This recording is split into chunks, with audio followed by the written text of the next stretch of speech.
Di akhir pembelajaran kursus ini, pelajar dapat mempamerkan tata cara meet and greet dalam teknik melakukan komentar lawatan dan kaedah penyampaian maklumat dengan berkesan.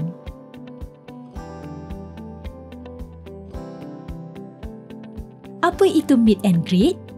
Meet and greet ini dilakukan sewaktu pertama kali pemandu pelancong berjumpa bersama pelancong. Ia merupakan peranan asas seorang pemandu pelancong ketika menyambut kedatangan pelancong yang baru tiba.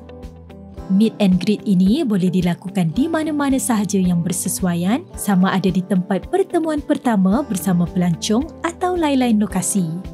Tapi perlu ingat, pastikan ianya dilakukan di lokasi yang tidak bising dan bukan di tempat yang sesak.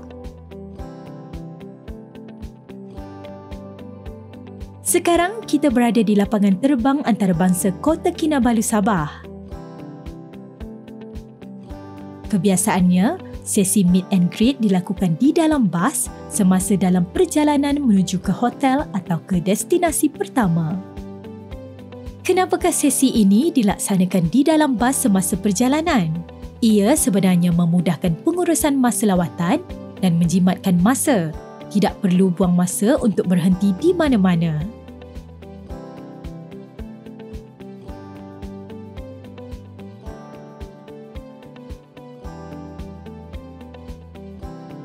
Kita mulakan dengan sesi meet and greet bersama pelancong.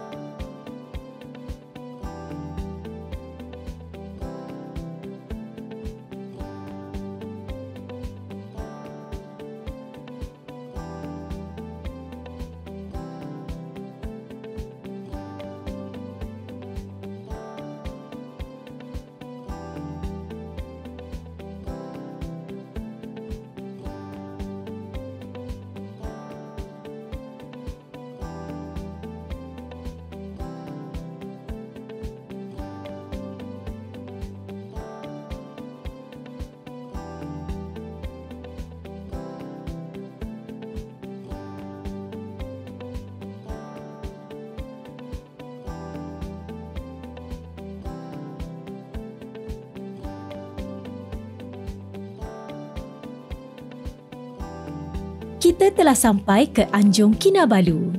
Anjung Kinabalu atau dikenali juga sebagai Pasar Filipina yang terletak di Kota Kinabalu telah menjadi pusat perdagangan dan budaya sejak sekian lama. Di sini, anda boleh menemui pelbagai barangan tempatan termasuk kraft tangan, makanan dan barang-barang perhiasan.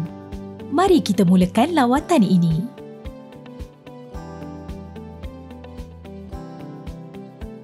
Salah satu daya tarikan utama lokasi ini adalah pelbagai jenis makanan tempatan. Ada banyak pilihan makanan laut yang segar seperti ikan bakar dan lobster.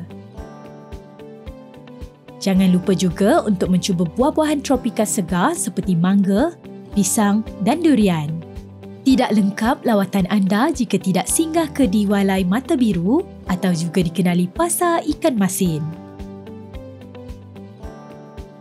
Bilis mata biru dan keropok amplang adalah antara produk paling popular yang dijadikan oleh-oleh bagi pelancong yang berkunjung di sini.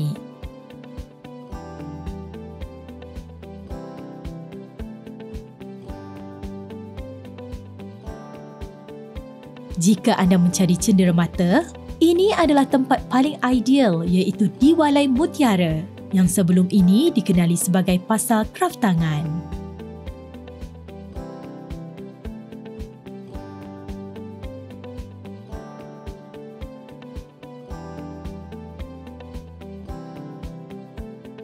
Di Anjung Kinabalu, jangan lupa untuk tawar-menawar. Ini adalah amalan biasa di pasar-pasar tempatan. Semasa berbelanja, perhatikan barang-barang yang anda pilih dan pastikan periksa kualitinya sebelum membeli.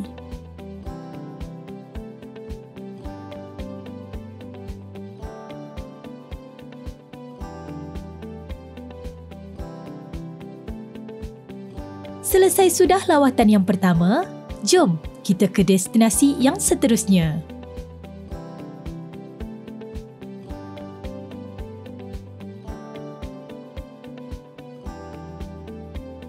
Semoga perkongsian ini dapat membantu anda memahami tata cara meet and greet dalam teknik melakukan komentar semasa aktiviti lawatan bersama pelancong.